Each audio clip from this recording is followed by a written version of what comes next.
வணக்கம். எல்லாம் வல்ல மூகாம்பிகையினுடைய அருளோடு இன்றைய சிந்தனை.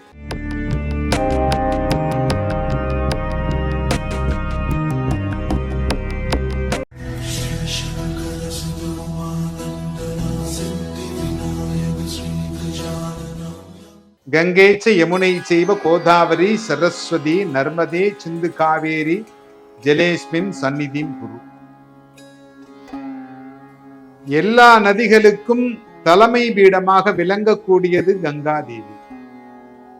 ஏன்னா அது புண்ணிய நதி, கர்மாவை துளைக்கக்கூடிய நதி. இதில் எந்த நதி சிறந்த நதி அப்படின்னு ஒரு போட்டி வந்துதான். அப்ப சிவபெருமானிடத்திலே தெரிவிக்கப்பட்ட பொழுது நந்தியம்பெருமானை அனுப்பி எந்த நீர் உன்னால் குடிக்க முடிகிறதோ அதெல்லாம் உன்னுள் அடக்கம். எந்த நீரை குடிக்க முடியாமல் வந்து கொண்டே இருக்கிறதோ அதுதான் சிறந்த நதி அப்படின்னு சொல்லி அனுப்பிச்சாங்க. எல்லா நதியிலையும் தண்ணி குடிச்சிட்டாரு, தண்ணி வற்றி போச்சான்.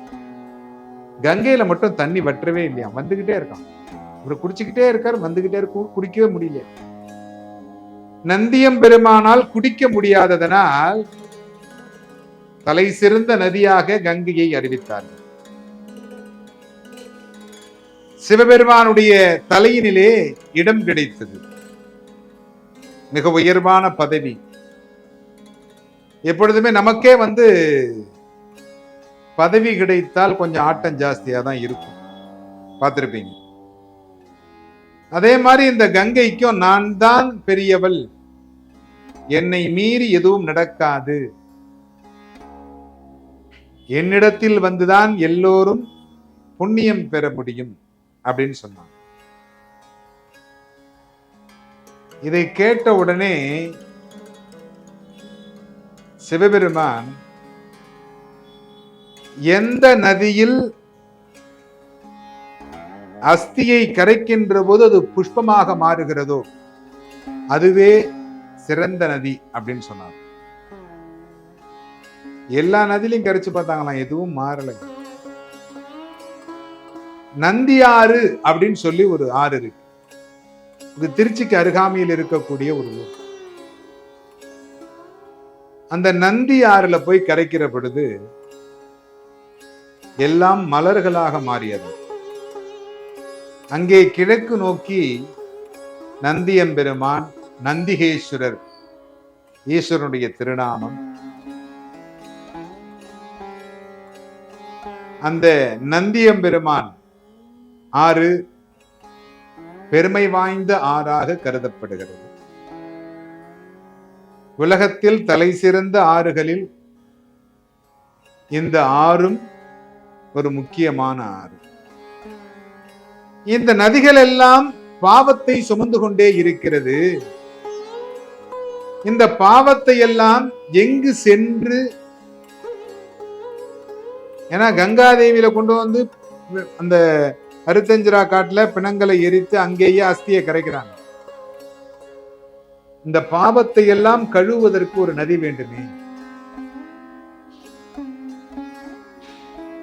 கிருஷ்ணருடைய பாதம் பதிந்து கிருஷ்ணர் தினமும் தன்னுடைய கடமைகளை செய்த சந்திரபாகா நதி.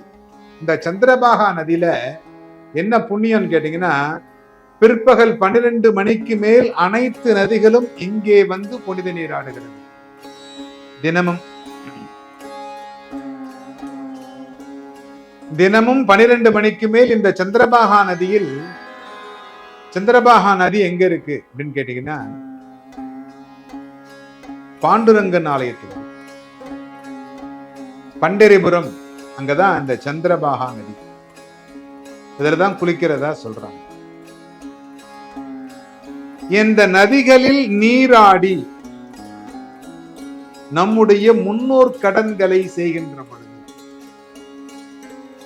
எதற்காக சொல்லுகிறோம் என்றால், இது போன்ற நதிகள் உங்களுக்கு அருகாமையில் இருக்கின்ற பொழுது அந்த நதிகளுக்கு சென்று உங்களுக்கு முன்னோர்களுக்கு செய்ய வேண்டிய நீர்க்கடன்களை தவறாமல் செய்தீர்களேயானால் உங்களுடைய மகன்களும் மகள்களும் சந்தோஷமாக இருப்பார்கள். வருகின்ற ஆடி அமாவாசை என்று உங்களால் முடிந்த அளவு நீர்க்கடன்களை செய்து, பூஜைகளை செய்து, வீட்டிலே அதற்குண்டான படையல்கள் போட்டு முறையாக நீங்கள் இந்த பூஜைகளை செய்தீர்களேயானால் சகல சௌபாக்கியங்களும் உங்களுக்கு கிடைக்கும். நதிகளாக இருந்தாலும் மனிதனாக இருந்தாலும் எல்லோரும் இறைவனிடத்திலே அன்பு கூர்ந்து இறைவனிடத்திலே சங்கமிக்கின்றோம். அந்த இறைவனுடைய நாமத்தை கூறி எல்லோரும் வெண்புற்றிருக்க பிரார்த்தனை செய்கிறோம்.